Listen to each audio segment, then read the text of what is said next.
Buenas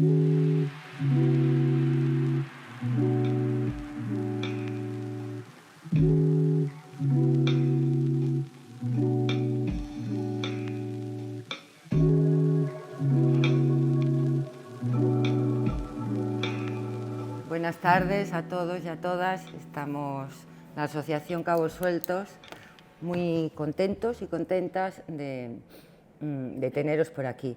Voy a hacer una intervención muy cortita para presentar a la asociación. Bueno, yo me llamo Margarita Mantilla, pero no hablo en nombre propio, sino en la de la Asociación Cabos Sueltos, psicoanálisis, espacios clínicos de lo común.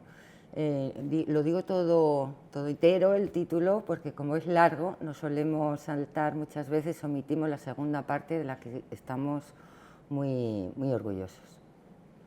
Bueno, es una asociación, contaros muy brevemente quiénes somos y para qué nos constituimos. Nos constituimos pues, en los tiempos de pandemia, empezamos a conversar, a reunirnos online, confinados y a pensar cómo podíamos hacer un grupo de psicoanalistas en diferentes provincias de Andalucía que teníamos todos una vocación que se podría decir que gira en torno a dos ejes, por decirlo así muy corto.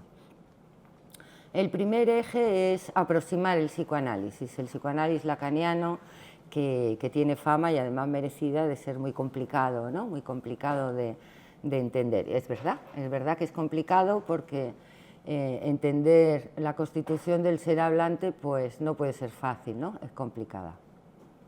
Entonces, a lo difícil no puede haber aproximación fácil, pero sí pensamos que en lo posible merece la pena hacer el esfuerzo de hacer una aproximación al discurso psicoanalítico bueno, que no asuste, que cree curiosidad, que sea dentro de lo posible lo más entendible posible. Esa es por un lado una de nuestras vocaciones. La otra es llegar a que personas que no se pueden permitir, porque no tienen recursos económicos, hacer una experiencia de psicoanalítica al uso en una consulta privada, bueno, pues que puedan tener esa posibilidad bien a través de un espacio que hemos constituido o bien porque haya profesionales en servicios públicos que sostengan ese discurso psicoanalítico. Y desde ahí pues hemos creado, de momento, llevamos 3 años, somos jóvenes y esperamos que nuestros proyectos se vayan diversificando, pero de momento hemos puesto en marcha, digamos que 2 espacios. Uno de atención clínica, a través de nosotros mismos, de nuestras propias consultas, pues ofrecemos 10 sesiones de atención clínica para personas no solo que tengan un sufrimiento subjetivo, sino que tengan un deseo de conocerse a sí mismos desde la dimensión inconsciente. Es decir, no hace falta hacer una demanda psicoanalítica, pero sí hace falta acercarse con una posición de querer saber. De lo demás ya nos encargamos nosotros, de poner la posición de escucha y ya veremos lo que pasa en esas 10 sesiones. Por otro lado, a partir de esas 2 sesiones, bueno, pues psicoanalista y la persona que se ha acercado, pues llegan a un pacto para hacer posible continuar con el recorrido. Ese es un espacio y tenemos mucho interés en difundirlo, por eso os recordamos que existe, tenemos una página web, solo con meter Asociación Cabos Sueltos nos encontráis y ahí hay teléfonos, hay email para que podáis contactar con nosotros. Los otros espacios son espacios formativos, con esa vocación que os decíamos de abrir las puertas a la transmisión del discurso psicoanalítico que podamos hacer, ¿vale? Y en esta línea pues hacemos varias actividades. Una es un curso compuesto de actividades variadas, sobre todo conversaciones y formato de clases también. Y otra es un ciclo que se llama el discurso psicoanalítico y lo social. Y se llama así porque también tenemos otras vocaciones. Tenemos la vocación de la conversación, es decir, más que de un discurso en el que hablemos de psicoanálisis a psicoanalistas, queremos crear espacios de conversación con otras disciplinas y queremos reflexionar acerca de nuestra época y de lo social. Por eso el título de este ciclo, El discurso psicoanalítico y lo social. Este es el tercer encuentro, la conferencia de hoy se enmarca en este ciclo, es el tercer encuentro, el primero nos acompañó un colega de ANA de Madrid, psiquiatra también, Antonio Severino, que resultó muy interesante.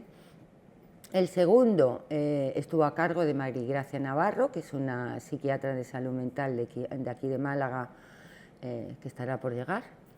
Y el tercero es este, en el que tenemos el honor y el placer de que nos acompañe Ana Castaño, psiquiatra, psicoanalista y muchas cosas más, pero ella me ha dicho que la presentación puede consistir en eso.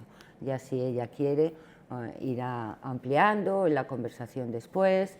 Tenemos hasta las 9, ella va a hacer una conferencia y vamos a dejar tiempo a que haya una conversación, porque, como os decía, esa es nuestra vocación. Daros la bienvenida a todos, a todas y muchas gracias a Ana. Estamos entusiasmados con tu presencia en Málaga y os dejo con ella. Vale, bueno, buenas tardes a todos y a todas, y entonces, bueno, me hago cargo del entusiasmo que me contagia porque, por un lado, es absolutamente necesario y vitalista tener encuentros presenciales, que además veo que hay diferentes gentes de Andalucía, tierra a la que le tengo muchísimo amor, que han venido aquí, que forman también esto, no sé cómo llamar, esta atadura flexible de cabos sueltos, ¿no? Que me parece que es un nombre absolutamente metafórico y que Marga explicaba muy bien en qué puede consistir, ¿no? Así que, bueno, yo también estoy muy gozosa de poder estar aquí en Málaga y en el encuentro presencial. Por supuesto, quiero agradecer a Cabos Sueltos el haberme invitado y el que sea efectivamente presencial, y también le quiero agradecer muy especialmente la creación que han hecho de espacios clínicos de lo común, que me parece que eso es algo como para detenerse a pensar. Y aquí me parece que es muy interesante que en la época en la que estamos haya cabida, precisamente por estos espacios clínicos de lo común, a las diferentes expresiones que puede tener el sujeto, ¿no? Entonces me parece que esto es un punto fundamental y que para mí forma parte de lo que es Cabos Sueltos. Le quería dar las gracias también especialmente a Cecilia, porque ha hecho una labor de marketing fantástica, y el cartel que anunciaba, ahora mismo no tengo, bueno, tengo el vuestro en la cabeza, que me encanta, y el que ha hecho para esta presentación, que me parece que es un cartel muy, muy bonito y que hace serie también, ¿no? Entonces eso me parece también un trabajo espléndido. Yo os voy a hablar, yo tengo una torpeza de la cual como buena neurótica me hago cargo, y es que me tiro al papel, o sea, no tengo esta facilidad de hablar así como otros muchos, entonces sí que tengo el papel como referencia, ¿no?, para hacer mi intervención. Entonces, os quería en primer lugar, luego, bueno, voy a hacer así como un pequeño flash de qué cosas voy a hablar y cómo voy a ir anudando de lo que os quiero hablar, que es lo siniestro de la época y la intervención comunitaria como apuesta, ¿no?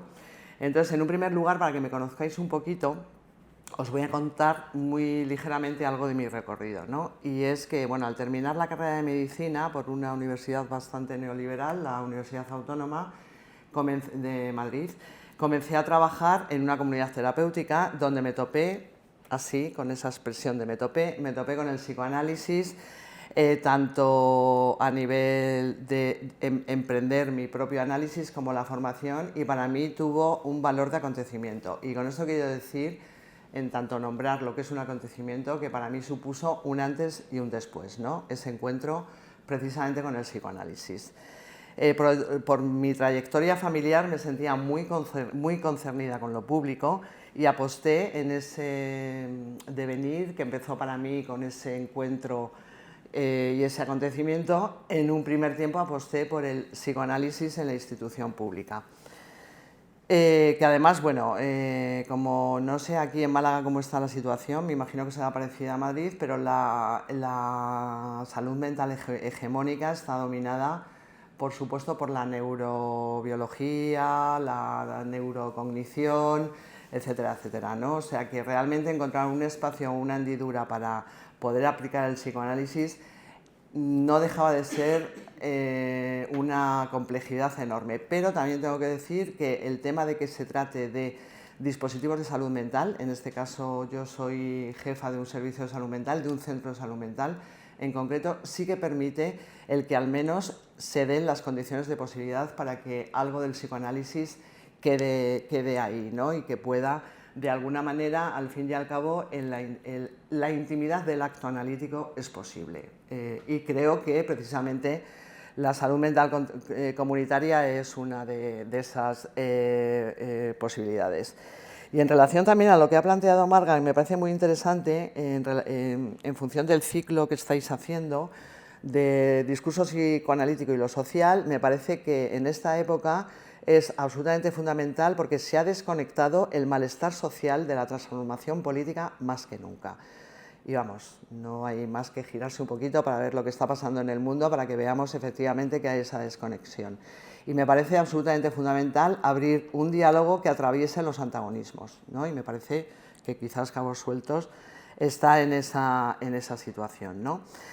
Posteriormente, y a la par, porque yo nunca he dejado de trabajar en el servicio público y he ido combinando con otro tipo de actividades, hice otra apuesta, una apuesta muy interesante, y es participar en una experiencia política en un partido emergente muy comprometido con la posibilidad de romper la hegemonía imperante. Supongo que ya os suena qué partido es, ¿no?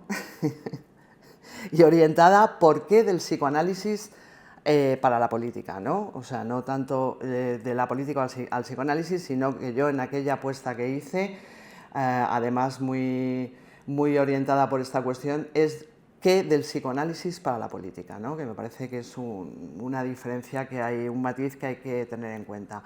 Actualmente fue una experiencia de la que aprendí muchísimo, muy interesante, precisamente por lo emergente de lo que es la experiencia instituyente, que, como suele pasar siempre, y bueno, seguramente en Cabos Sueltos también nos pasará, está lo instituyente, que en el momento que pasa a ser instituido se pierden cosas, eso está claro, y empiezan a pasar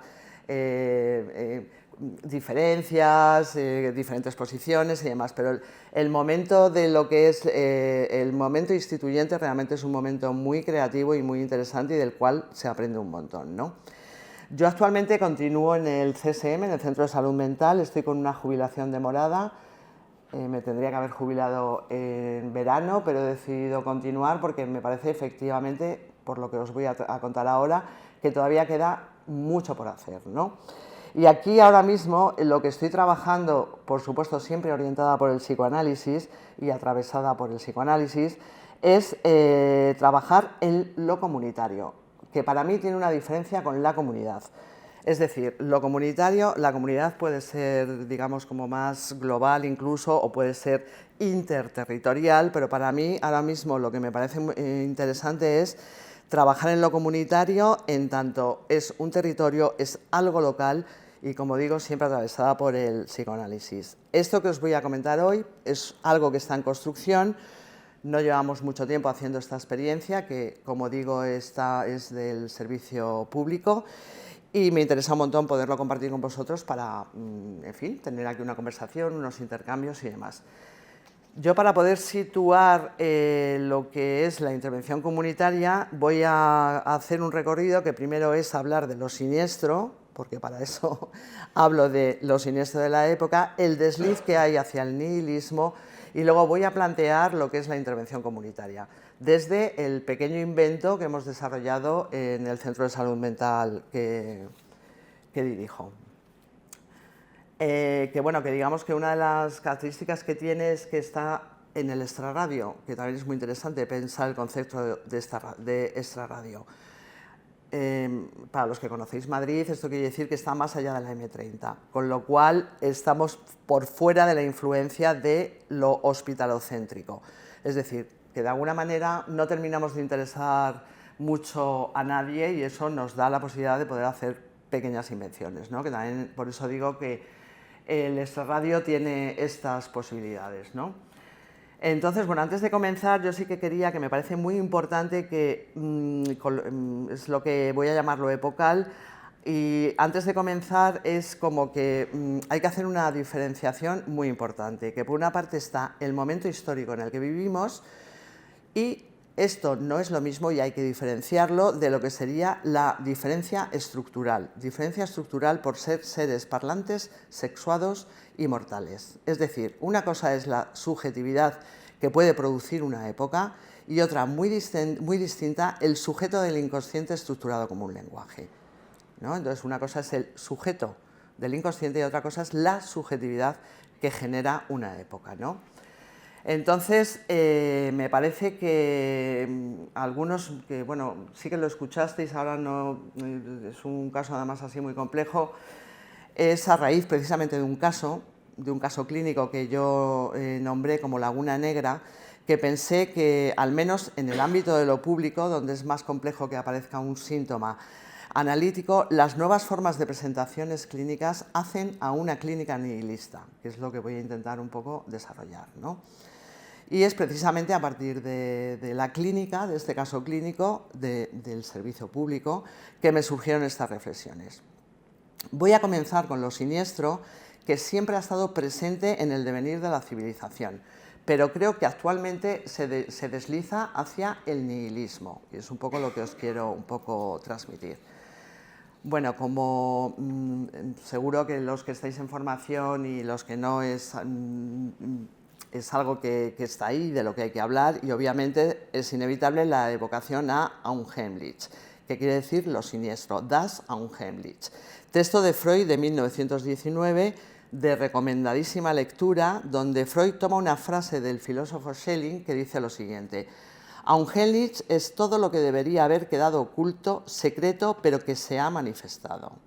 A partir de ahí, Freud hace un estudio minucioso de la voz alemana Unheimlich, lo familiar, lo agradable, para demostrar cómo esta acepción puede evolucionar hacia una ambivalencia hasta que coincide con su antítesis. O sea, Freud lo que pretende precisamente es, a raíz de lo que es Heimlich, plantear que dentro de la misma palabra Heimlich, si se va declinando, aparece Unheimlich, es decir, desde lo familiar se puede volver lo más extraño, ¿no?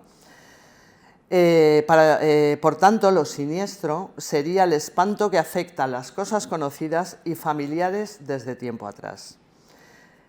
Freud, tomando su experiencia personal, la imposibilidad para encontrar la salida de un barrio peculiar en un viaje a Roma y analizando el cuento, un cuento maravilloso de Hoffmann, El hombre de arena, concluye que para que surja lo siniestro es necesario una repetición de lo semejante, de lo que ya nos suena, el retorno de lo reprimido y la angustia.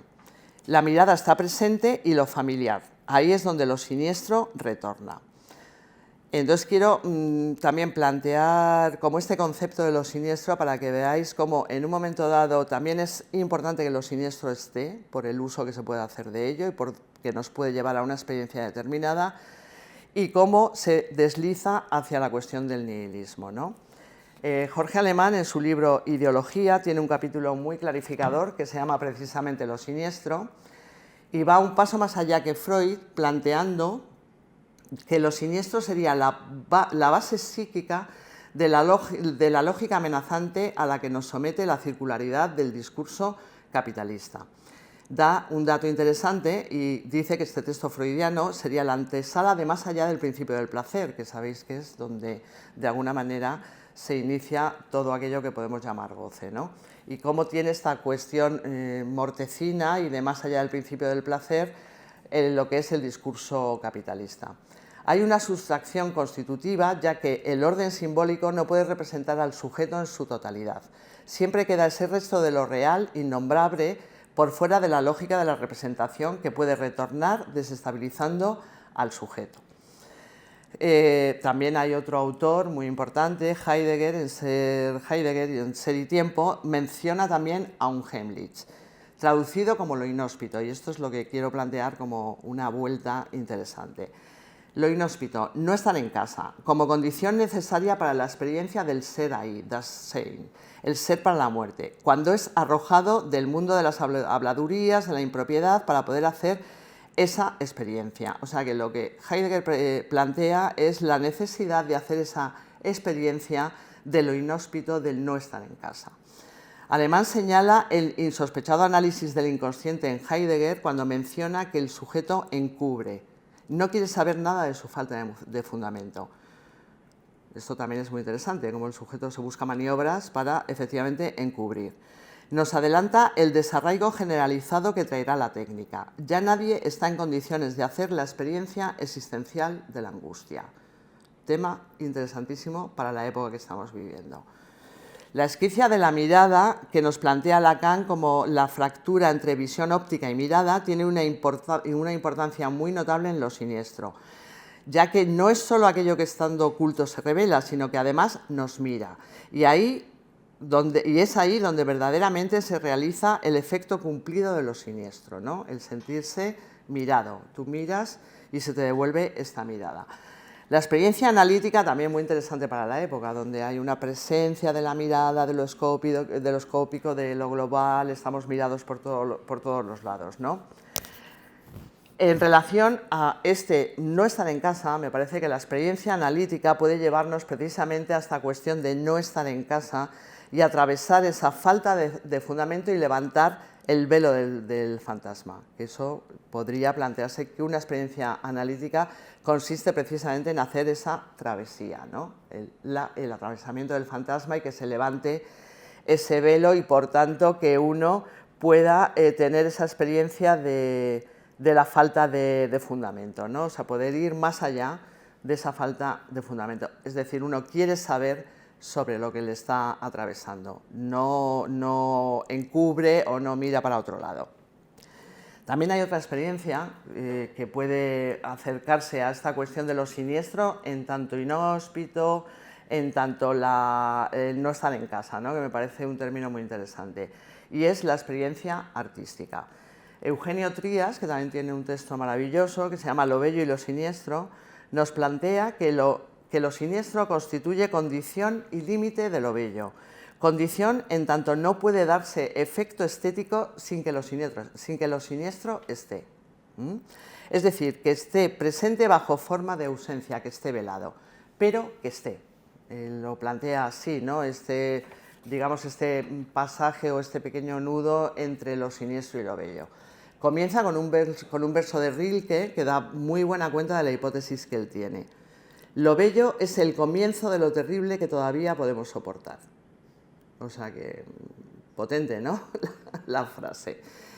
También analiza Eugenio Trías el cuento de Hoffmann, tomando a Freud para señalar que lo siniestro sería lo fantástico encarnado. Es decir, la versión que él da es como de alguna manera lo reprimido, y además, bueno, si leéis el cuento con el tema de la muñeca, que de alguna manera sacude totalmente al protagonista, se ve muy bien cómo las fantasías que podían estar reprimidas se acaban encarnando, ¿no? La obra artística, para que sea una forma viva e impacte, debe estar en ese hiato de lo siniestro presentido, colocarse siempre en la penúltima posición respecto a la revelación que no conviene revelar. O sea que es como estar ahí en ese bordecito donde todavía no ha emergido lo siniestro con toda su fuerza, pero que anda por ahí rondando, para que tenga un impacto la obra de arte, ¿no? Según lo que plantea Eugenio Trías. Ahora os voy a hablar de la condición histórica, para poder plantear efectivamente por qué estamos en un momento nihilista. Y aquí me encontré con una frase que me dejó totalmente así chocada, que es la siguiente: la civilización occidental dejó de existir después de la Segunda Guerra Mundial. Vivimos en un cadáver que se agita como una rana muerta en un cable con corriente. Esto es de Desconexión y otros ensayos de Kenneth Rexroth, escritor y poeta próximo a la generación Beat. Esta frase, que es muy contundente y muy real, da buena cuenta de los tiempos en los que estamos viviendo, estos tiempos convulsos, en los que estamos inmersos, que no han hecho más que acelerar esa condición de cadáver. O sea que ya desde la Segunda Guerra Mundial venimos así como deslizándonos bastante, ¿no? Y mientras estaba pensando todas estas cosas me topé con un libro de también muy recomendada lectura del Departamento de Psicoanálisis y Pensamiento Contemporáneo de la sede de Madrid, que se llama Tiempos nihilistas, de Wendy Brown, que precisamente es lo que me llevó a pensar una clínica nihilista que no tiene en cuenta la singularidad y que es albergada en las instituciones públicas también nihilistas, donde las demandas no suelen venir articuladas a un síntoma que haga pregunta al sujeto. Supongo que los que trabajáis en instituciones públicas tenéis esta experiencia de que los sujetos vienen porque les digan bueno, pues tienes que ir desde primaria, desde el cole, desde diferentes lugares, pero no está la pregunta articulada en el sujeto, ¿no? Entonces, por eso también me parece que favorecen la acogida nihilista. En este ensayo, Brown analiza las conferencias de Max Weber, unas conferencias que dio Max Weber sobre la política como profesión y la ciencia como vocación. Sin ser necesariamente partidaria de las ideas de Weber, que era así un poquito higienista, para revisar precisamente el concepto de nihilismo en una época, que es cuando lo escribe Weber, que se estaba vaciando totalmente de sentido y amenazaba, según las palabras de Max Weber, que también es una frase con mucha potencia metafórica, lo que dice Weber es una noche de una dureza y una oscuridad glacial. Hay bastantes resonancias con nuestra época, no tenemos nada más, en fin, que girarnos un poquito, como digo, Gaza, Milei, la hiperpolitización, etcétera, etcétera, que nos pueden llevar a pensar sobre la consecuencia de la falta de valores y andar sin una senda de sentido tanto en la política como en la academia. Entonces aquí surge otra pregunta. ¿A qué nos referimos con valor y verdad en nuestra época? Esto lo dejo así un poquito en el aire porque me parece que es una pregunta en la que hay que detenerse y que no tiene una fácil respuesta, ¿no? ¿A qué nos referimos con valor y verdad en nuestra época? Hannah Arendt nos da una pista al afirmar lo siguiente: mentir constantemente no tiene como objetivo hacer que la gente crea una mentira, sino garantizar que ya nadie crea nada. Un pueblo que ya no puede distinguir entre la verdad y la mentira no puede distinguir entre el bien y el mal.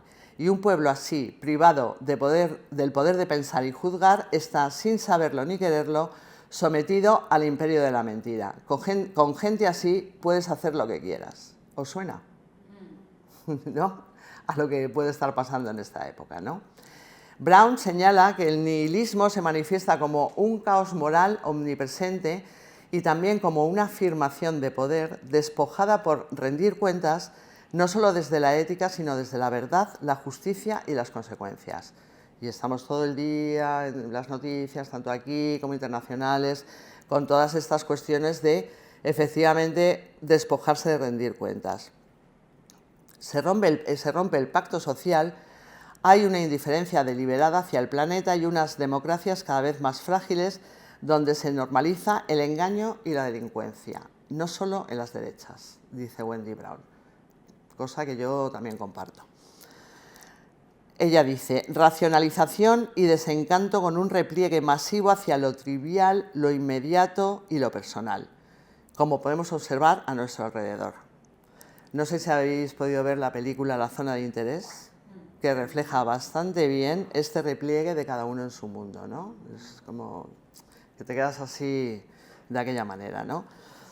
La condición nihilista se da en la modernidad, siendo el neoliberalismo su aliado perfecto. La hiperpolitización en todas las esferas, como el tema de consumir dieta, pasatiempos, estilos de vida, crianza, etcétera, etcétera. O sea que es un síntoma que yo he denominado un síntoma del nihilismo imperante.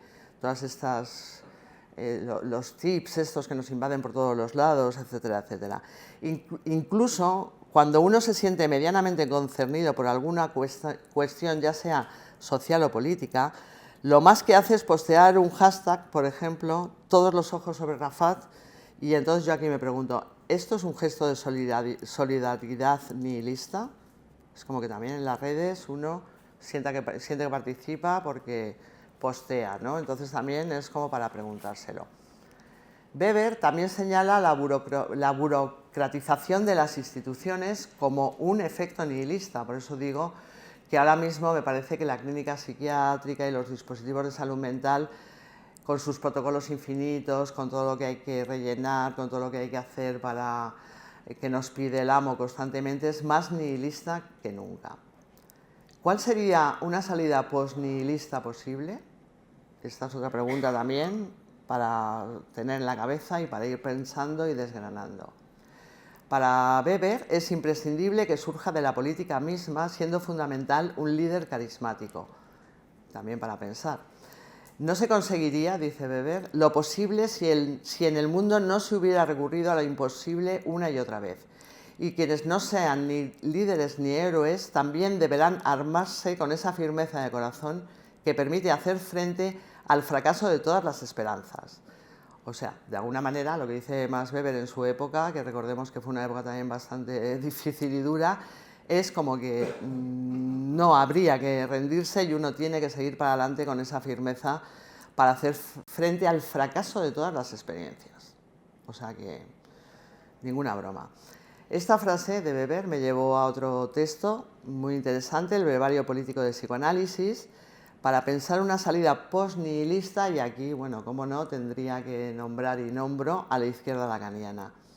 Hay una frase en este brevario que dice: cuando un pueblo entiende que a veces la ley no es la ley, sino un instrumento arbitrario del poder, ha realizado una operación subjetiva y política de primer orden.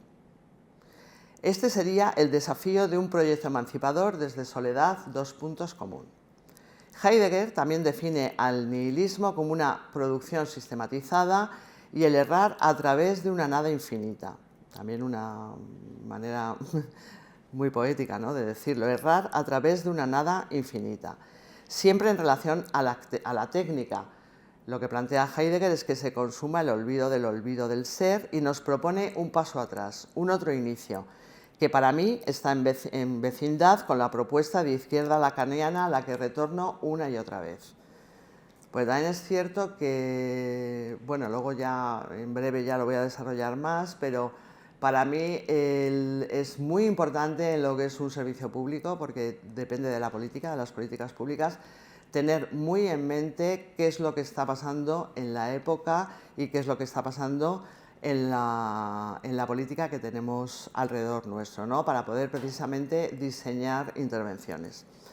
Hoy en día también hay otras propuestas muy interesantes, como las que señala Amador Fernández Sabater en un artículo muy bueno, que es Hacia una política de la impureza, donde insiste en la importancia de meter las manos en esa zona gris donde se disputa el malestar social. Lo hemos vivido recientemente con el relato, con lo que ha sucedido con la Dana, y cómo la extrema derecha, cuando digo esto de meter las manos en la zona gris, ha insistido en quedarse con el relato en redes. No pasa nada, se utilizan bulos, no hay ningún problema. Incluso con ser promotores de la ayuda, ¿no?, llamando a los voluntarios y nosotros hemos recaudado, etcétera, etcétera. O sea que esta es la zona gris del realismo capitalista. Y es donde se mueve la política hoy en día, cuya identidad es la desesperación.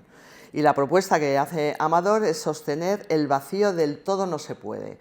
De alguna manera, saber hacer con la impotencia. También muy interesante como psicoanalistas para que pensemos esta cuestión, ¿no?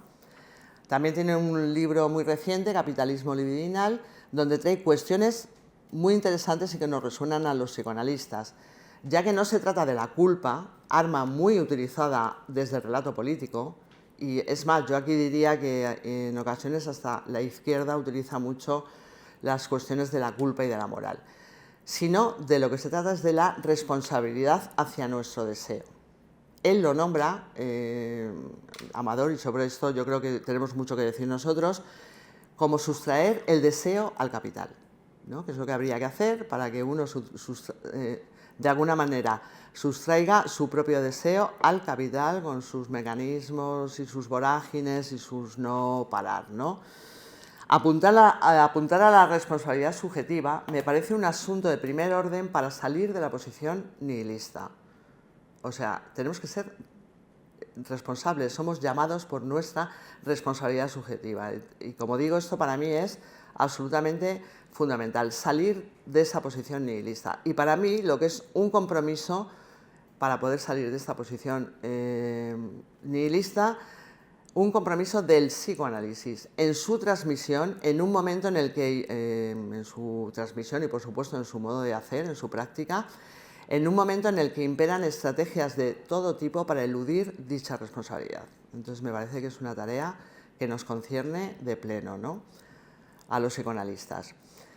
Ahora ya me voy a centrar más en lo que es la intervención comunitaria y, como digo, me he dado este rodeo por la cuestión de la época y por todo lo que se puede hacer en relación al pensamiento de lo político, de lo siniestro hacia el nihilismo, porque además esa condición nihilista va a hacer que desde lo público sea más complejo realizar apuestas y hacer invenciones, ¿no?, porque estamos con todo bastante en contra. Entonces ahora os voy a comentar este pequeño invento en el CSM que lo que, digamos, a mí me ha guiado es que en lo clínico se reinventa el psicoanálisis cada vez, que también me parece muy importante. En lo clínico se reinventa el psicoanálisis cada vez. Por supuesto, teniendo en cuenta la frase que todos conocemos de que no hay clínica sin ética. Sería obviamente teniendo en cuenta esa cuestión.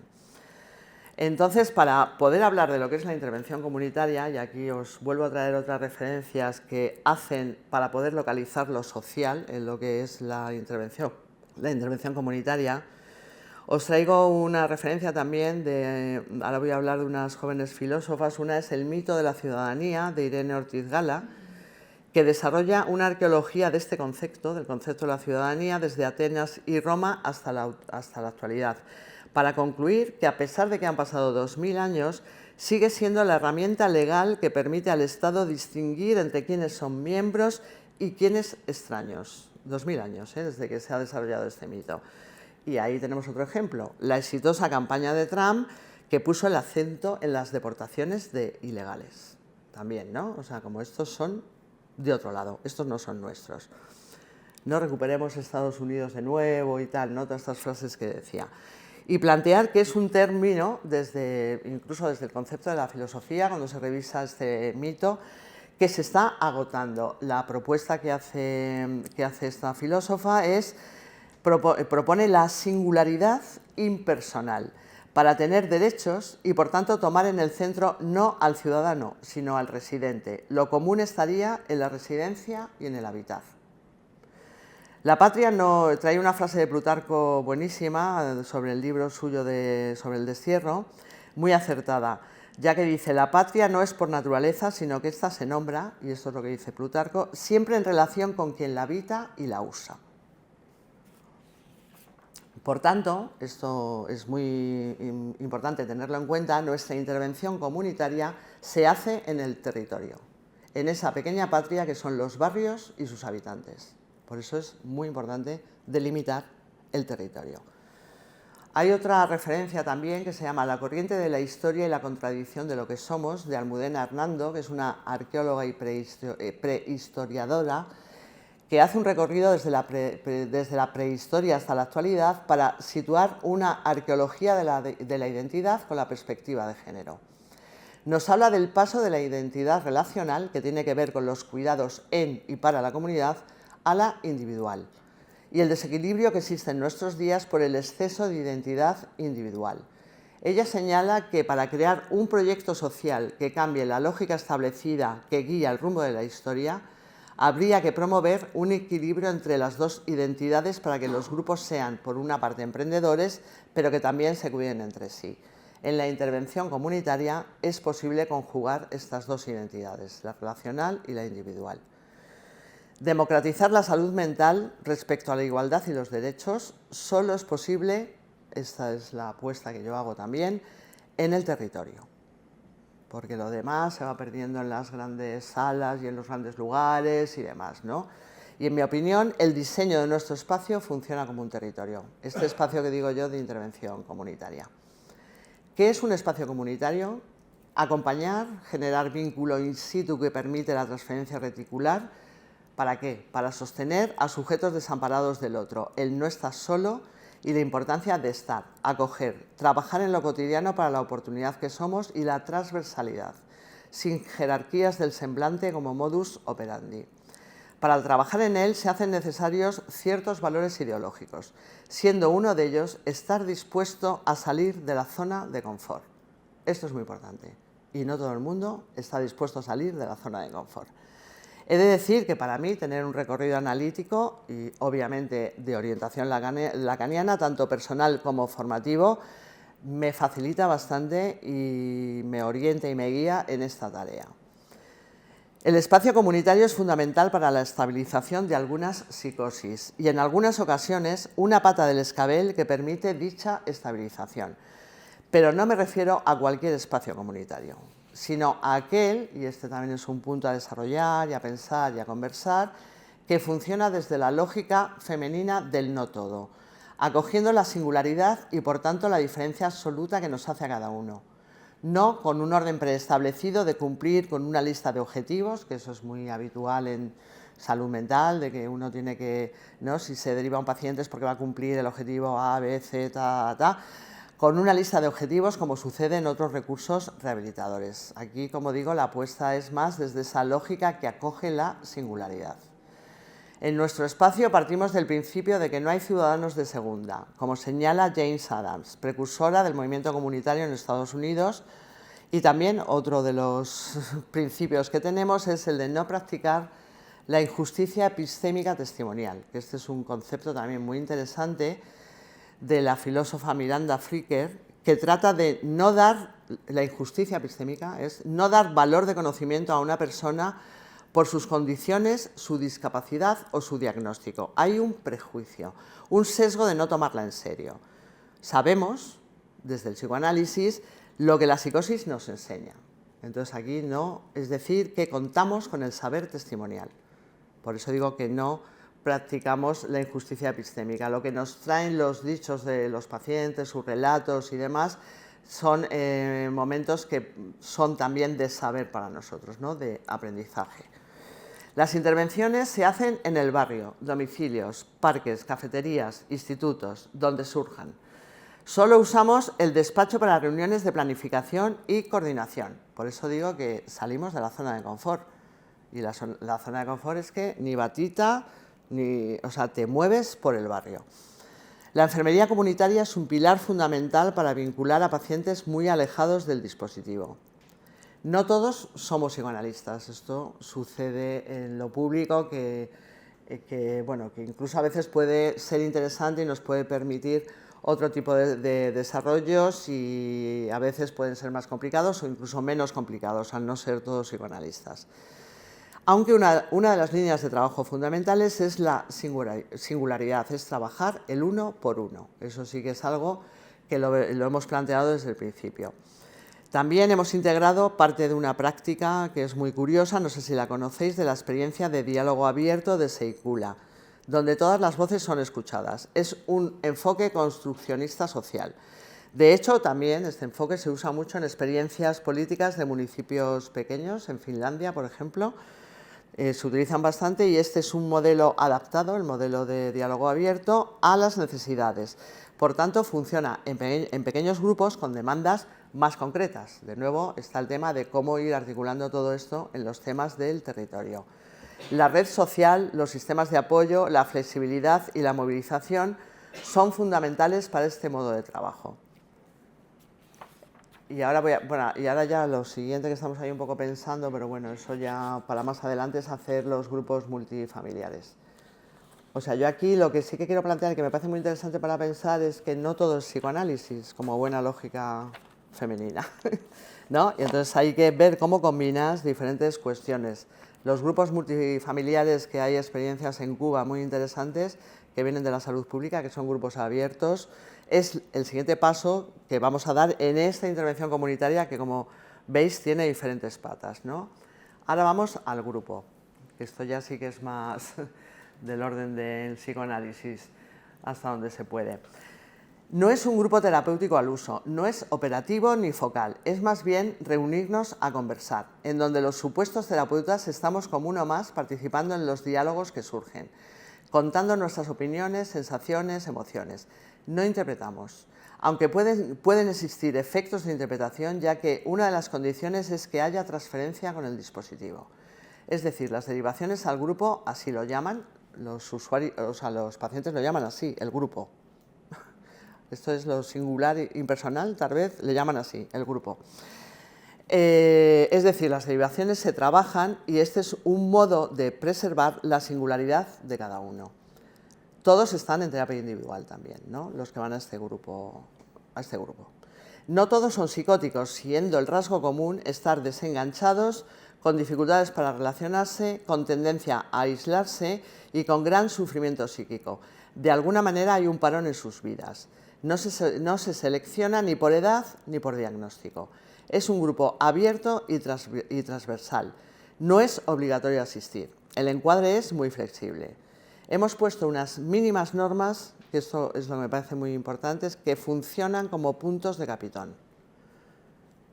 Y que esto es como que hay que tomarlo desde ese lado, ¿no? Porque además yo esto que os lo traigo así como muy, llevamos poco tiempo y como muy así en primicia, es también porque me interesa mucho ver qué del psicoanálisis para el grupo y para lo comunitario, ¿no? Igual que en su día qué del psicoanálisis para la política, yo ahora plantearía que el trabajo sería qué del psicoanálisis para la intervención comunitaria, que obviamente implica los grupos. Las mínimas normas que hemos puesto y funcionan como puntos de capitón son escuchar, respetarse, no interrumpir y no insultar. También no consultar sobre medicación, y esto es un gesto que hemos hecho dos de los que participamos para despojarnos del poder psiquiátrico. Pues si no, sí que puede ser un grupo que al final se sesgue en consultas sobre la medicación, ¿no? Entonces era muy importante dentro de esas normas plantear este punto de capitón, ¿no? Nos ha sorprendido cómo ha funcionado esto, que no ha impedido que aparecieran, o sea, ponemos las normas, los puntos de capitón, que aparecieran diversos emergentes de la época, que además lo traían ellos. Siempre las conversaciones las inicia alguno de los que están ahí y nosotros nos vamos sumando, vamos viendo. ¿Qué han sido?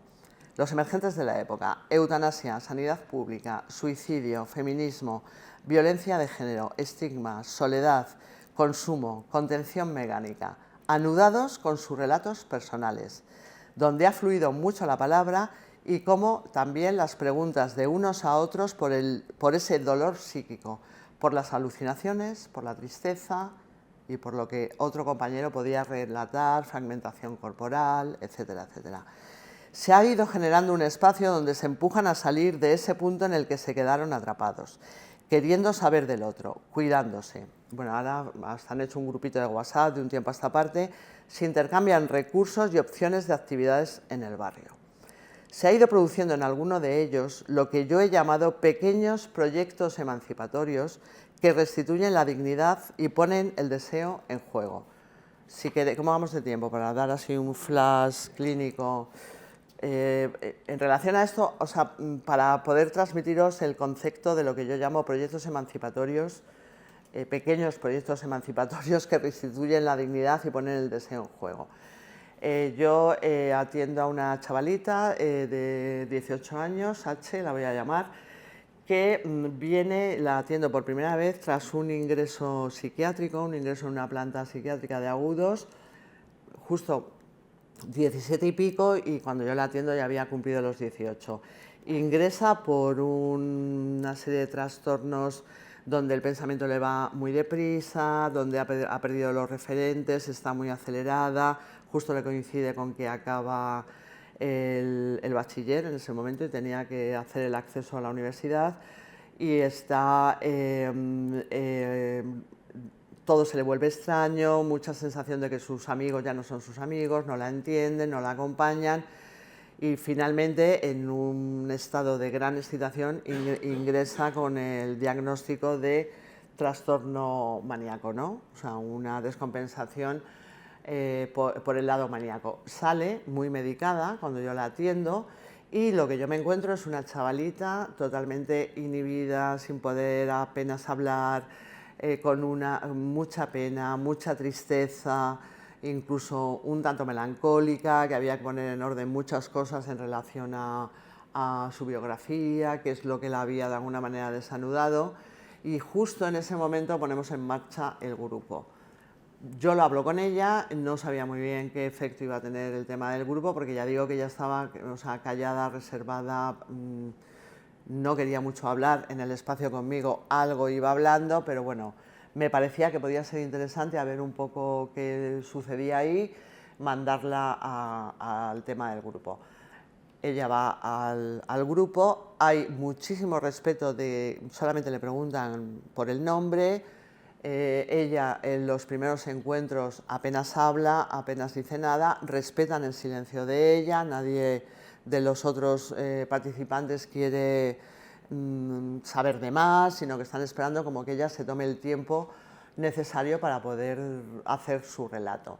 Y hay uno de los participantes, que es un chaval ucraniano que está haciendo actividades voluntarias, porque entiende el idioma, claro, en un centro donde hay refugiados ucranianos.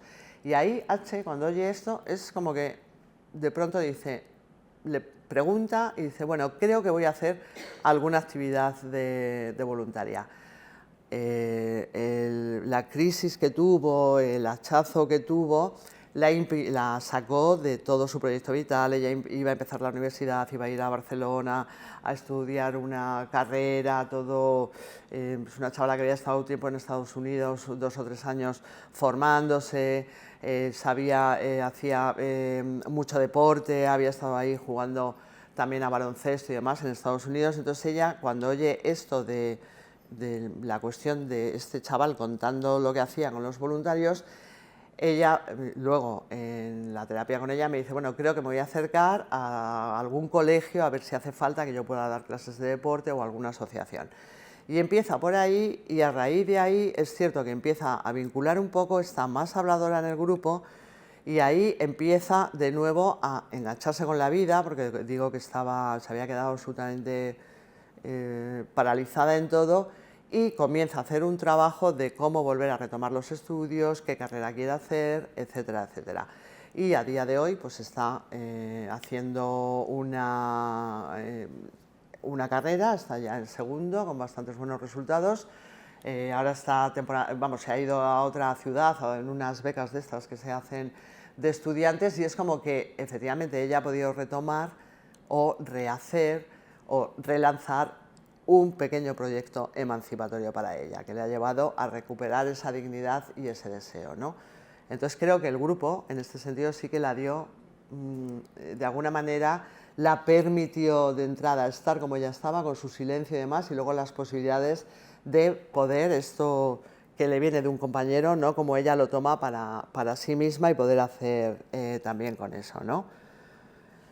Entonces, bueno, ahora llevamos más o menos como 2 años con esta experiencia, y además es muy interesante cómo nosotros pusimos las normas en estos puntos de Capitón muy al principio, y no se nos ocurrió poner un límite porque en ese momento ni lo pensamos, pero ellos mismos, a medida que ya hay algunos que llevan tiempo y tienen mucha facilidad para poder poner las conversaciones en marcha, ellos mismos, a propósito de la Dana, hablando de la Dana, se genera una tensión política bastante importante en el grupo, y ellos mismos, un par de ellos, se levantan y dicen, mejor no hablemos de política, esto lo vamos a poner también como una norma, ¿no? Entonces ellos vieron algo que nosotros desde luego no lo tuvimos en cuenta, ¿no?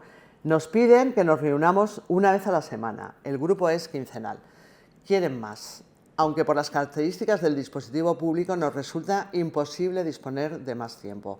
Para sostener este espacio sobrecargamos nuestras agendas, ya que el amo no nos facilita absolutamente nada.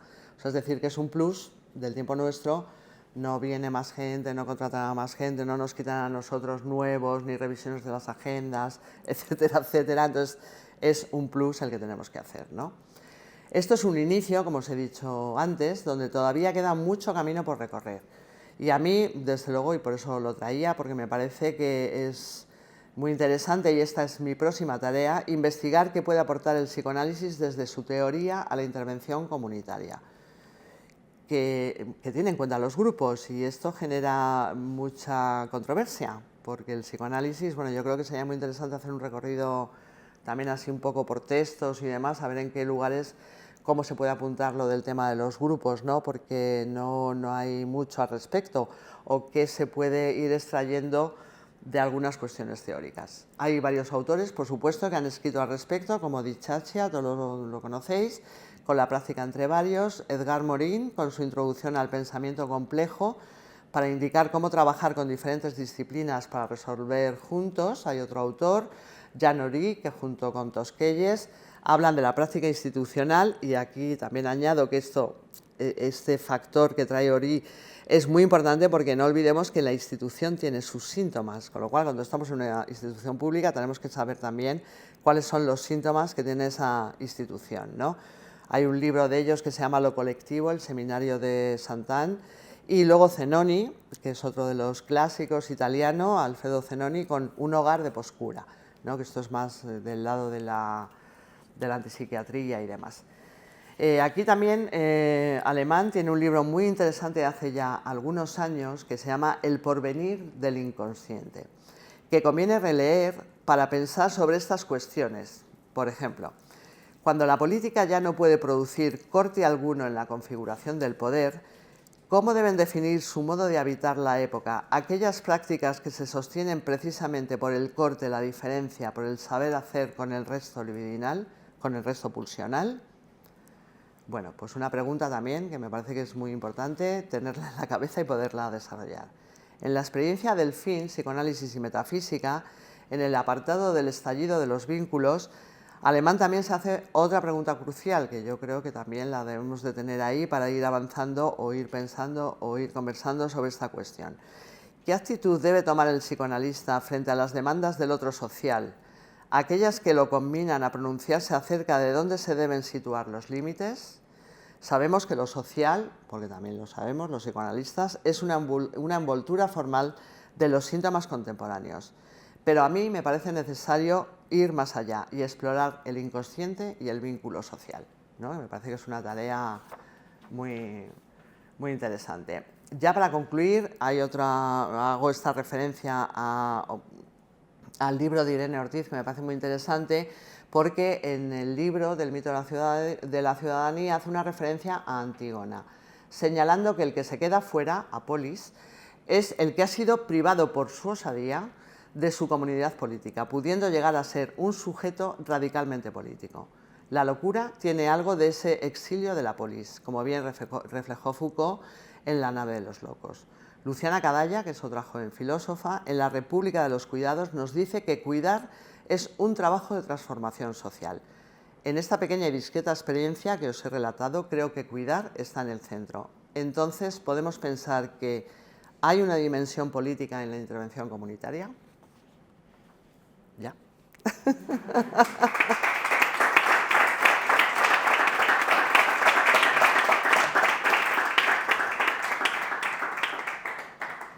Bueno, tenemos tiempo para conversar con Ana. O sea que ahora viene el espacio de reflexión, debate, preguntas. Adelante, Jorge. Sí, en primer lugar agradecer porque has tenido una exposición muy hermosa, muy fresca, y sobre todo has reunido muchas cuestiones. Hay unas que te escuchaba y pensaba referente a tu interrogación, ¿no? Donde en distintos momentos esbozaste ese qué como interrogación, ese qué del psicoanálisis, ¿no? Para la política, en ese glorioso momento del Podemos. Y ahora la cuestión relativa a lo comunitario o lo social común. Hemos nombrado en nuestra actividad cabos sueltos y esta actividad. Así como escuchándote hay una cuestión que se me ocurría. Perdona, Jorge. Sí, Eso, yo creo que por atrás Jorge. ¿le oís bien? No, Sí. ponte aquí, ¿no? O, Es que hablo muy bajo. sí, o ponte Sí, eso. ponte aquí, ¿no? Yo creo. Este funciona, no, espera. Jorge, aquí, mira. Sí, una disculpa, perdón.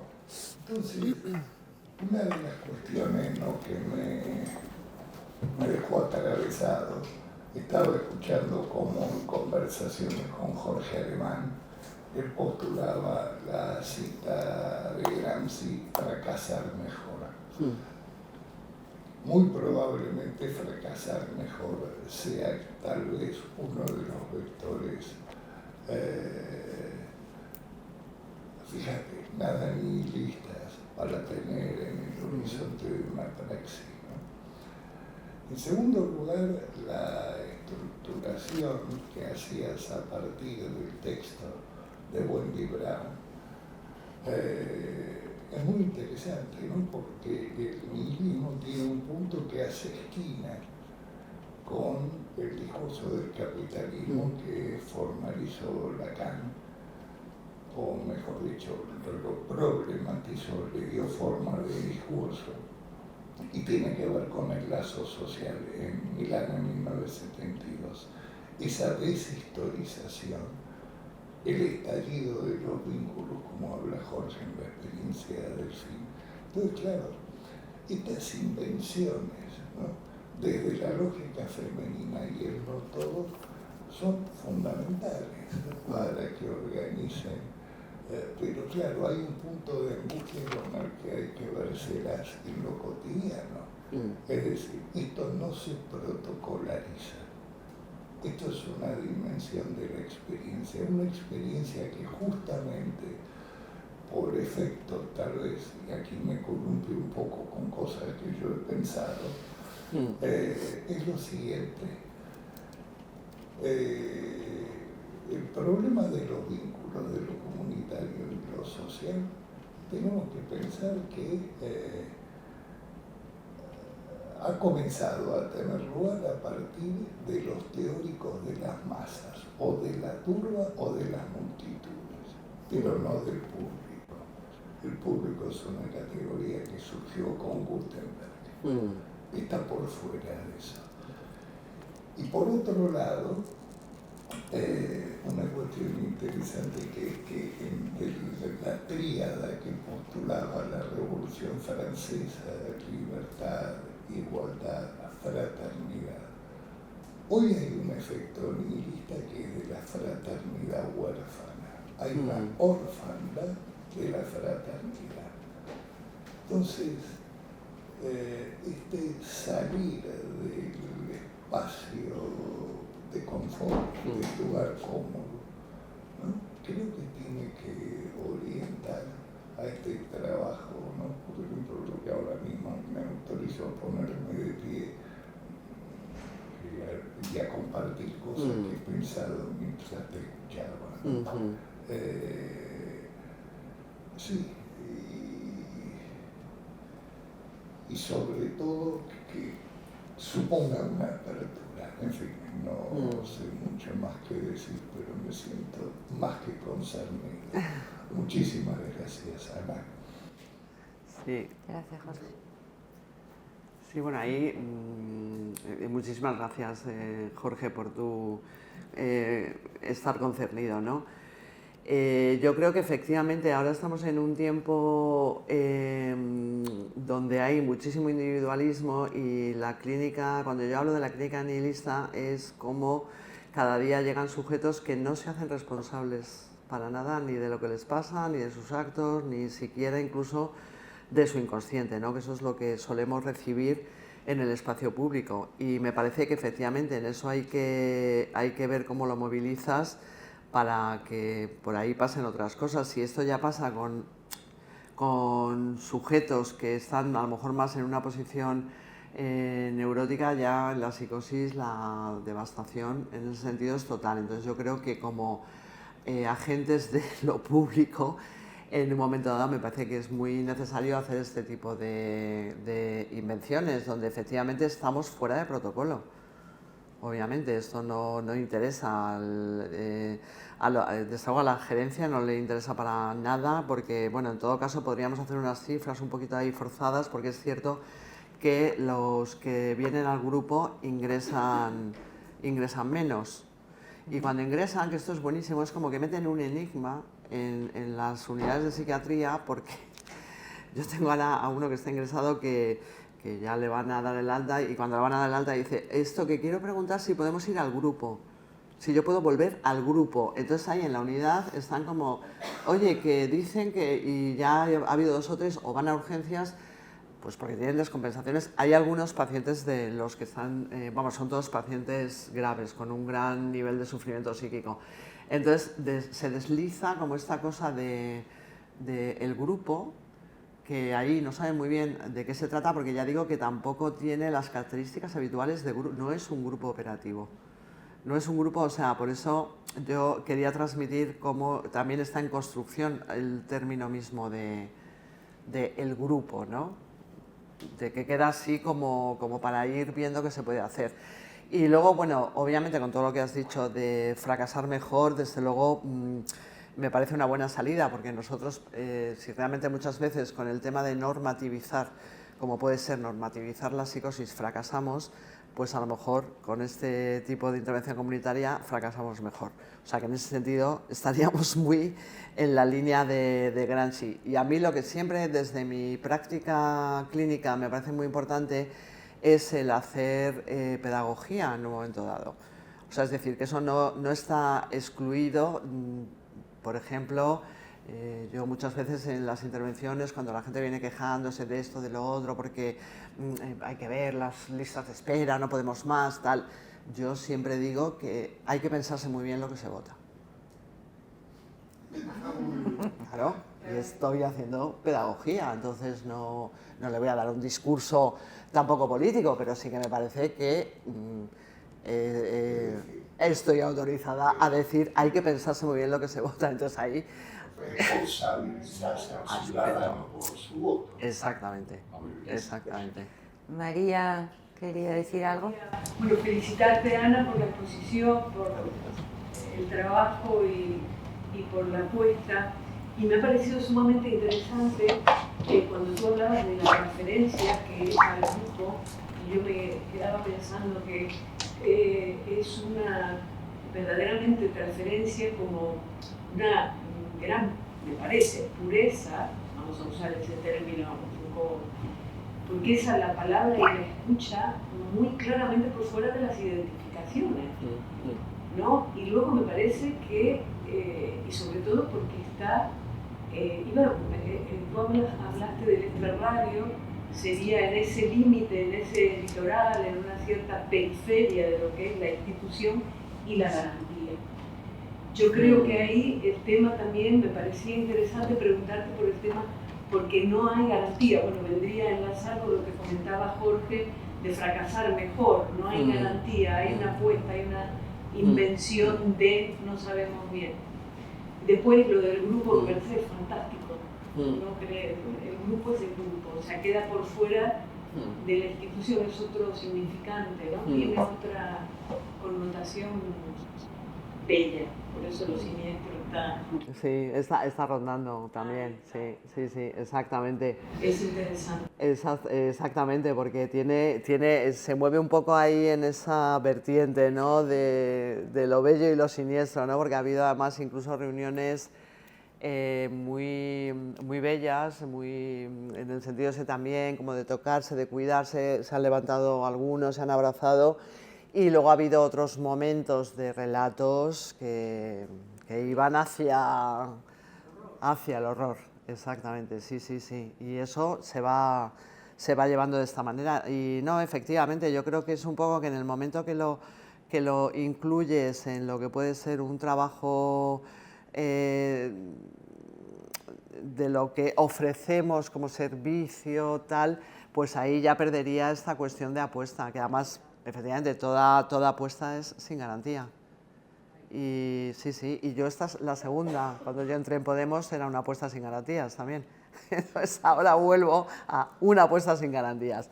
incluso en la primera, ¿no? Cuando el psicoanálisis en la institución pública, que además era en una época en la que era muy complicado tanto dentro como fuera, es decir, dentro de lo que era la institución analítica era un momento en el que era más el psicoanálisis aplicado, el psicoanálisis puro, aunque bueno, yo sí que planteo que es psicoanálisis aplicado, obviamente, pero bueno, tenía también sus dificultades y en lo público era algo que ya digo que la hegemonía iba por otro lado y la disputa hegemónica iba por otro lado. Y es más como, no, es que me has hecho acordar, porque con esto del significante enigma, que también eso se puede dar mucho en la lógica, no todo, está ahora el grupo, y en aquel entonces la hegemonía, la psiquiatría, la salud mental hegemónica nos llamaban nidos de lacanianos.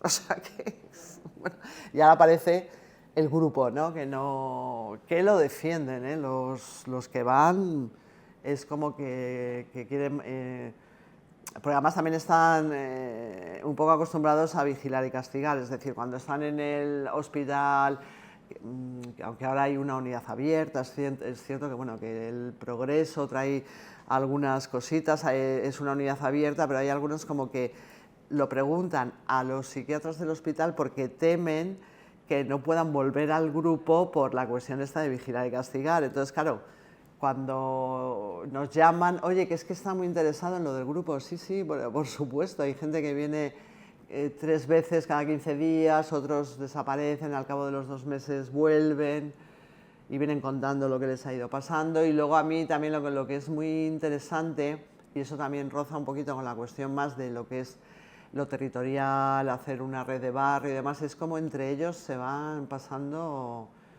pero vamos, todo tipo de cosas que suceden en el barrio, están a la última de actividades, de asociaciones, de que hay una reunión de lo que sea, de el huerto urbano que hay en tal sitio, entonces es verdad que se van pasando, ¿no? Que esa es un poco la pata esta también de lo social, de cómo van haciendo estas cuestiones de lo relacional y lo individual. Eso es muy, muy interesante. Sí. ¿Cecilia? Sí, bueno, muchas gracias, Ana, por esta hermosa experiencia que nos acercás. Y bueno, pensaba esto que decías, ¿no? Hacer con otros, que por ahí es la potencia del grupo. Y pensaba también, como decías hace un rato, que el grupo, ¿no? Que es esta cosa que es externa, que no es una institución, toma cuerpo, ¿no? De alguna manera con este significante de grupo. Y quería preguntarte cómo desde la coordinación que planteas, que es como la coordinación en donde intervienen, digamos, sin una estructura, ¿no? Evidentemente sí con la apuesta de la escucha, ¿no? Que me parece que en ese sentido es lo que el psicoanálisis puede aportar ahí, ¿no? Pero ¿cómo hacen para gestionar de alguna forma cuando este cuerpo puede tomar esta dimensión más imaginaria? ¿No? Porque eso me parece que por ahí es la gran dificultad cuando se trabaja con muchas singularidades, que tiende a esta cuestión de la masa, ¿no? Entonces tenía curiosidad por saber un poco más de este lado, digamos.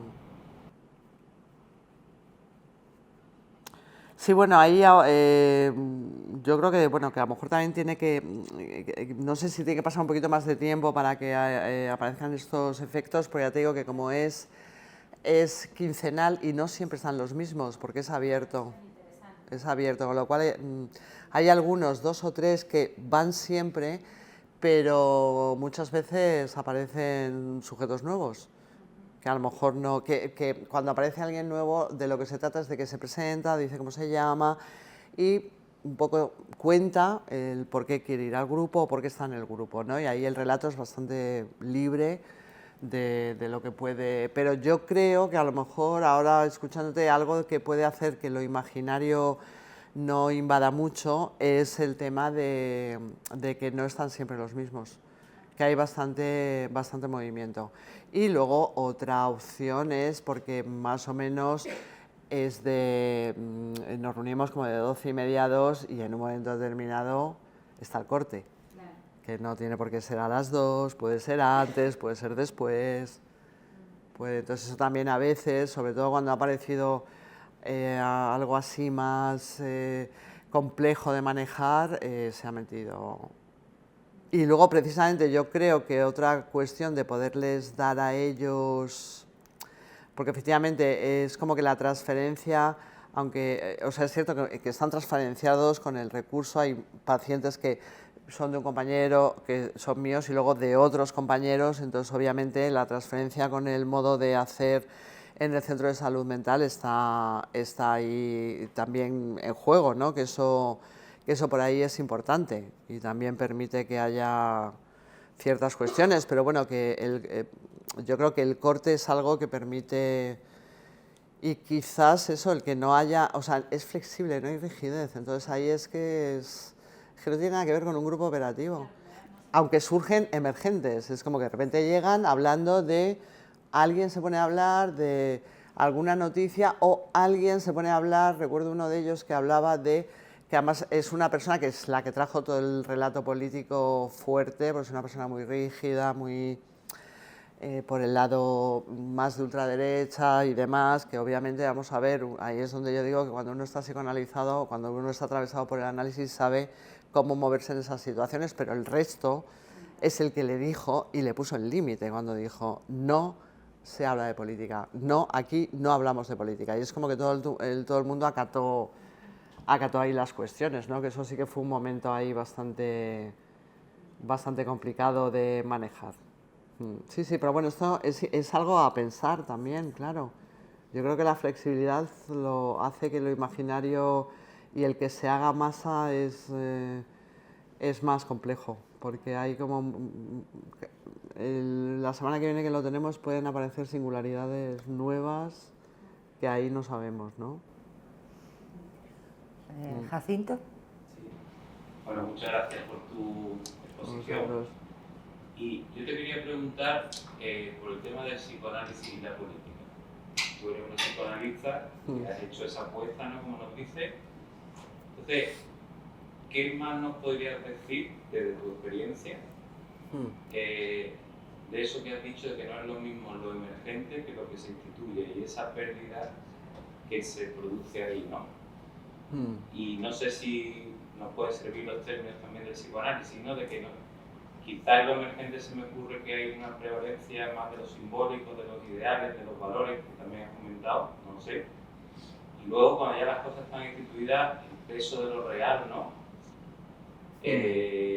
Si dificulta eso, o incluso también la parte imaginaria que puede haber en el asunto, no lo sé. Pero sobre todo que nos cuente un poco, si te parece, sí. algo de esa pérdida que se produce ahí y qué es lo que pasa, ¿no? A ver, yo ahí un poco, vamos, lo plantearía así como desde otra perspectiva, es decir, cuando yo hablo de que cuando haces una apuesta que es sin garantías y que en el caso de lo político era una apuesta sin ninguna garantía, era esta frase que para mí lo representa muy bien, éramos gente corriente haciendo cosas extraordinarias y era tal cual.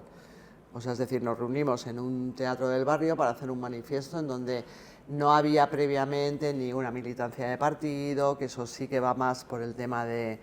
Eso tiene bastante que ver con lo imaginario y lo simbólico, todo lo que hace a las militancias de partido, sino que ahí éramos también un grupo de gente diversa donde vas a... Cuando es una apuesta sin garantías es en ese momento que está lo que... cuando haces... está lo instituido en ese momento, es cuando das paso a instituir algo y en ese momento, al ser la apuesta sin garantías, lo que está en juego fundamentalmente es lo real, en esa apuesta sin garantías. Lo real que lo puedes, más o menos lo empiezas a simbolizar y entonces, claro, estás en ese momento instituyente que cuando es instituido, ¿por qué? Porque tienes, por ejemplo, que acabar haciendo un partido, ¿no? Al principio, bueno, empiezan las mesas del 15M, todo ahí es instituyente todo el tiempo y es como que no se sabe a dónde vas a llegar ni lo que está por venir, ¿no? Y es cuando aparece lo instituido que obviamente uno queda atrapado en lo imaginario y en lo simbólico. Y bueno, lo real, por supuesto, está siempre porque estamos anudados ahí. Y entonces lo que se pierde, lo que puede haber cierta nostalgia, que de lo que se trata es de ir en contra de esa nostalgia, es que lo que se ha perdido, perdido queda en el momento instituyente, ¿no? Entonces, por ejemplo, ahí yo creo que lo que fue la experiencia mía, que era eso, era gente normal haciendo, gente corriente haciendo cosas extraordinarias, es como de ahí pasamos a ser consejera estatal del área de sanidad, donde realmente en aquel momento, digamos que todavía era todo muy instituyente porque no teníamos ni formación, ni era todo muy como de vamos, nos reunimos en un sitio a ver quién lleva lo de sanidad, qué se puede hacer en la salud mental, que ahí también planteamos la posibilidad de sacar una ley adelante, pero ya se presenta como partido, después de las elecciones europeas que se sacan 5 diputados, había que registrar un partido y en ese momento las pequeñas diferencias narcisistas invaden todo lo instituyente. Lo instituido. Bueno, las diferencias están... Pero lo que te quiero decir es que ese momento, y que tampoco hay que hacer una nostalgia de recuperar todo el tiempo ese momento, porque efectivamente ese momento queda perdido y hay un vacío en torno a ese momento que sería como ¿no? rodear ese real donde vas instituyendo diputados, formaciones, etcétera, etcétera, ¿no?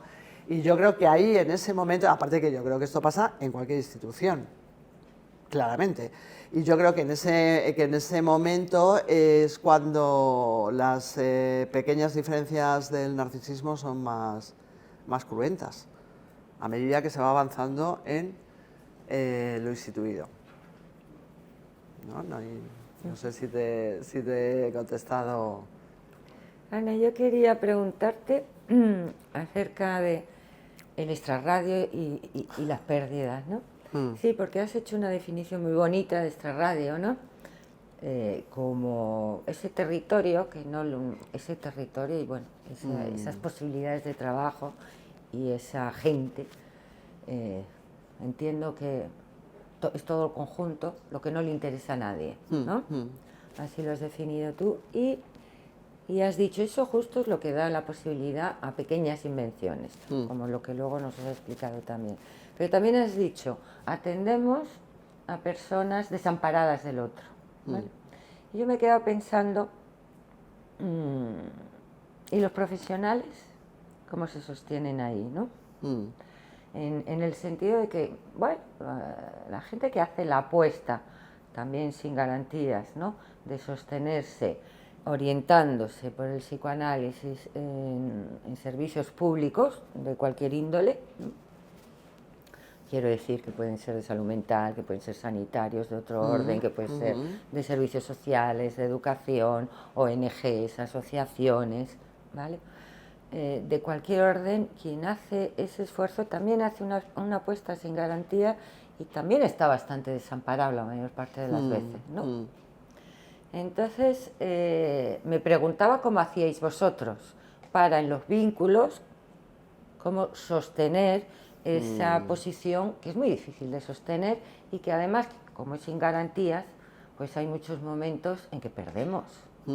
Y tenemos que poder saber perder y fracasar de la buena manera, ¿no? Y perder lugares. Sí. Y poder inventar otros, ¿no? Entonces esta cuestión de, estabas hablando también contestando a Jacinto, ¿no? En el paso de lo instituyente a lo instituido tiene que haber una pérdida y si nos quedamos en esa nostalgia no vamos a poder hacer de nuevo una pequeña invención, ¿no? Sí, no, totalmente, vamos, yo creo que es que la vida es una reinvención constante, ¿no? Quiero decir que efectivamente, porque esto está, vamos a ver, sobre todo yo creo que a lo mejor en diferencia con lo que puede ser una asociación, ¿no?, como puede ser Cabos Sueltos, que obviamente me parece que en ambos lugares para hacer este tipo de apuestas tiene que estar el deseo en juego, eso está claro. Entonces las personas que nos hemos metido en este proyecto a costa de sobrecargar nuestras agendas es porque hay un deseo en lo que puede ser esta cuestión de, por un lado, del extrarradio y de cómo de estar ahí, acompañar, cuidar, todo lo que he comentado en relación a estas personas con tanto sufrimiento psíquico. Entonces hay un punto absolutamente frágil en lo público y es que dependemos también de las consolidaciones. Ahora, una de las personas que está participando probablemente después de 18 años se vaya, porque Consolida Plaza no ha sacado para quedarse en donde está. O sea que ahí estamos un poquito a expensas de todas estas cuestiones que te pueden desbaratar un equipo en dos de pipa. Nosotros también lo que hacemos es que después de, por ejemplo, después del grupo o en lo que son las intervenciones comunitarias, que hay intervenciones muy interesantes, siempre estamos dispuestos a tener reuniones y a coordinarnos y hablar, a poner nosotros palabras a todo lo que está pasando. Nosotros después del grupo nos quedamos charlando entre nosotros para ver un poco, bueno, comentar, plantear las singularidades que se han puesto en juego, etcétera, etcétera, ¿no? En lo que es el grupo. Y luego en lo que es la intervención comunitaria, igual, por la intervención comunitaria, que hay algunas que han sido impresionantes y que nos han llevado a generar otros vínculos, donde lo hace enfermería comunitaria, que es un concepto que no, bueno, que es como que hay que rescatarlo o que está ahí un poco encima de la mesa y que muchas veces no tienen tampoco acceso a formación tal cual, o sea, es decir, no, las dos enfermeras comunitarias que están no son psicoanalistas, pero tienen una disposición a escuchar y a estar ahí impresionante, ¿no? Y hacen intervenciones en uno de los edificios, que es un edificio de realojo.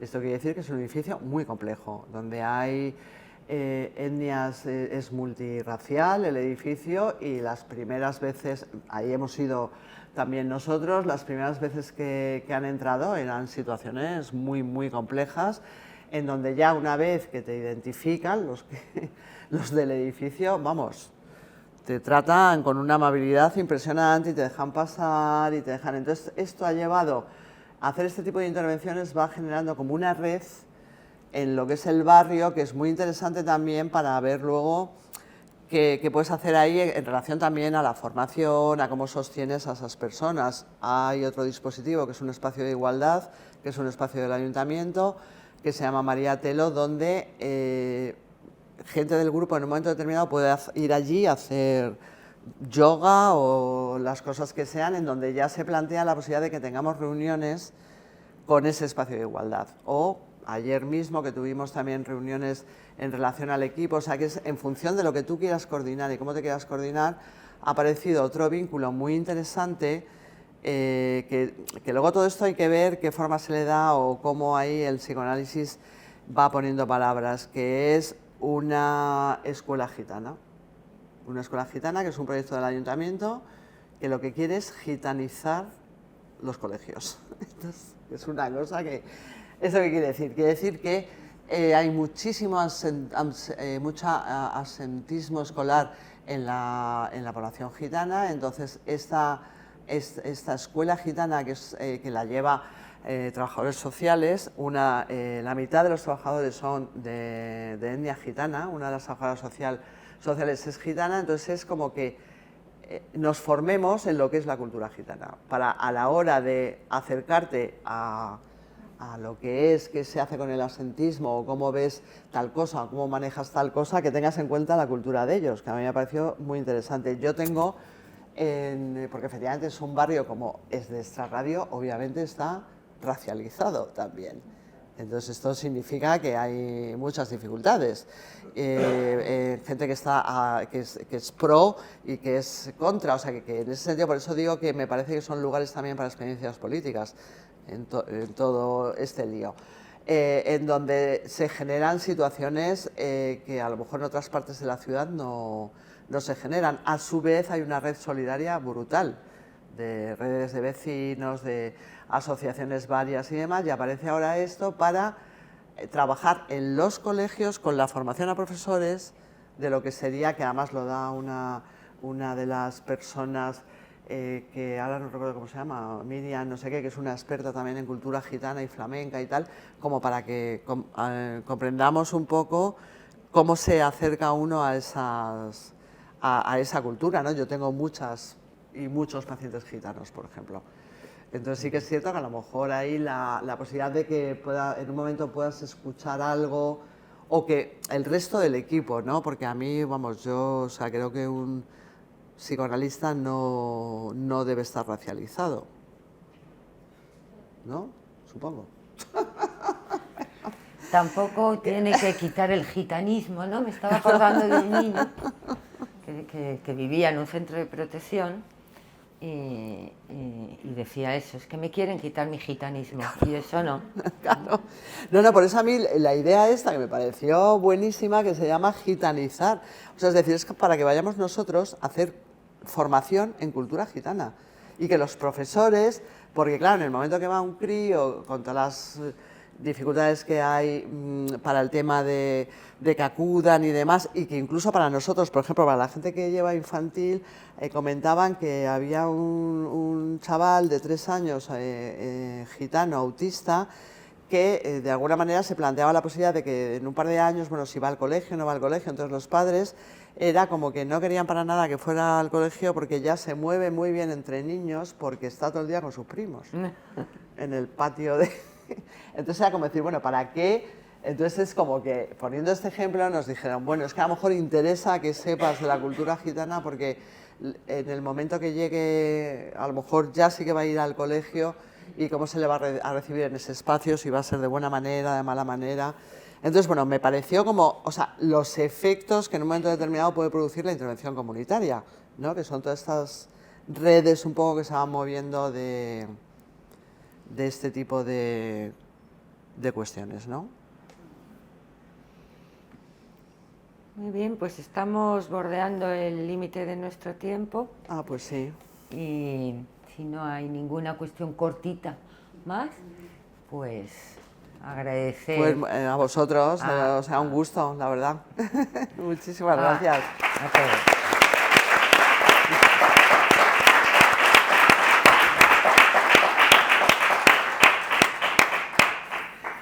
Bueno, voy a añadir así esto como tema de trabajo y tal, para también que en función de cuando yo planteo orientada por el psicoanálisis y qué sería esta cuestión de la intervención comunitaria y la apuesta que se puede hacer, añadiría un nuevo amor, que sería algo a desarrollar también en esta cuestión. Bueno, pues continuará entonces, ¿no? Está muy bien ese.